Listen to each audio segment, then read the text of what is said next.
सवाल यही है कि कल जो कुणाल कामरा की क्लिप मैंने देखी, ये सब आंदोलन के बाद देखी, ये तोड़फोड़ के बाद देखी, सवाल यही मन में उठता है कि कब एकनाथ शिंदे के कार्यकर्ताओं ने भी तय किया कि गद्दार और चोर यानी एकनाथ शिंदे है। मिर्ची क्यों लगी? क्योंकि नाम तो किसी का लिया नहीं है, वो किसी के बारे में ही बोलता होगा। मिर्ची क्यों लगी? दाढ़ी चश्मा वो सब जो बोला है वो एकनाथ शिंदे पे ही क्यों बोला है? एकनाथ शिंदे का ही नाम लिया है कि उसमें यही सवाल आता है मन में। मिर्ची क्यों लगने की जरूरत थी इतनी? देखिए, एकनाथ शिंदे ने कोई एक दो फिल्म बनाई, उसमें बहुत सारी झूठी बातें दिखाई, आलतू फालतू बातें दिखाई, वो चल जाता है। और उनके खिलाफ कोई बोले तो क्या वो जमीन पे आसमान से टपके? यही बात है ना कि ये मवालीपना जो है, ये टपोरीगिरी जो है महाराष्ट्र में उनके हाथों से जो चल रही है, वो कहीं ना कहीं मुख्यमंत्री रोक लगाएंगे कि नहीं? क्योंकि ये मिर्ची लगने का कारण ही था। अगर खुद चोर नहीं है, खुद गद्दार नहीं है, तो क्या कारण था कि कल उन्होंने तोड़फोड़ की? देश नहीं, पूरी दुनिया जानती है कि गद्दार और चोर कौन है।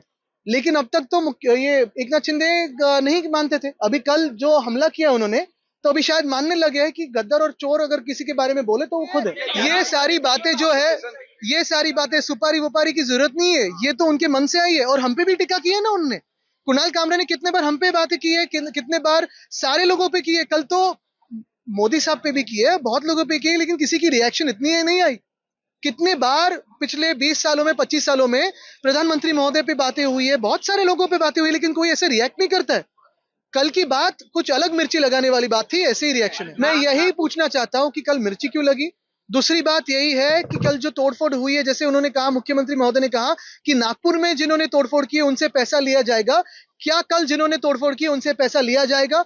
तीसरी बात, क्या मुख्यमंत्री अभी अभी इस वक्त आंखें खोल के देखें कि उनको अंडरमाइन कौन कर रहा है? ऑपोजिशन कर रही है कि खुद के जो दोस्त समझ रहे हैं वही धोखा दे रहे हैं? ये बुलडोजर राज बिल्कुल ठीक है, लेकिन ऐसे ही कार्रवाई क्या कोरटकर पे करेंगे? क्या सोलापुरकर पे करेंगे? क्या वो कार्रवाई कोश्यारी जी पे करेंगे?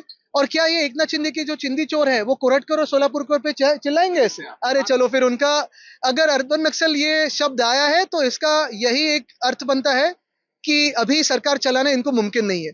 क्योंकि जब जब अकार्यक्षम सरकार होती है, जब जब ये लोग कंफ्यूज हो जाते हैं, अंदरूनी झगड़ों में लग जाते हैं, तो फिर किसी को माओवादी, अर्बन नक्सल, ये सारी बातें उछल के लाते हैं। क्यों कुणाल कामरा माफी मांगे?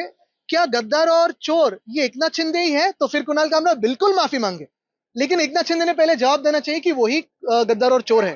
15 जनवरी 2023 के दिन मैंने आप ही के माध्यम से लोगों के सामने मुंबई के रास्तों के घोटाले के बारे में सारी बातें लाई थी, आप ही के माध्यम से जनता के सामने रखी थी।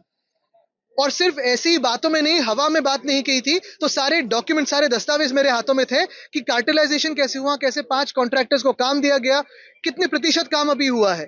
जो सवाल मैंने क्वेश्चन आवर में पूछे थे उसका जवाब तो आया नहीं, लेकिन मेरे साथ इस बार भाजपा के आमदार भी थे, भाजपा के विधायक भी थे। यही मैं मानता हूं कि मेरे 2 साल की लड़ाई जो है वो आज सफलता देख रही है, क्योंकि मैंने भी पहले कहा था और 2 साल से कहते आया हूं कि रास्तों में और रास्तों के कामों में अगर किसी ने पैसा खाया है तो एकनाथ शिंदे की सरकार ने खाया है। ये मैंने उस दिन भी कहा था 15 जनवरी 2023 पे कि इस सरकार से अपना जो सपोर्ट है वो भाजपा निकाल ले। आज मैं उनसे विनती करूंगा कि जो वो भी सवाल उठा रहे हैं वो मेरे ही सुर में सुर मिला रहे हैं, लेकिन 2 साल बाद मिला रहे। चलो देर है लेकिन अंधेर नहीं है। आज एकनाथ शिंदे पे कार्रवाई हो, उनको सरकार से निकाला जाए और ईओडब्ल्यू की समिति बिठाई जाए।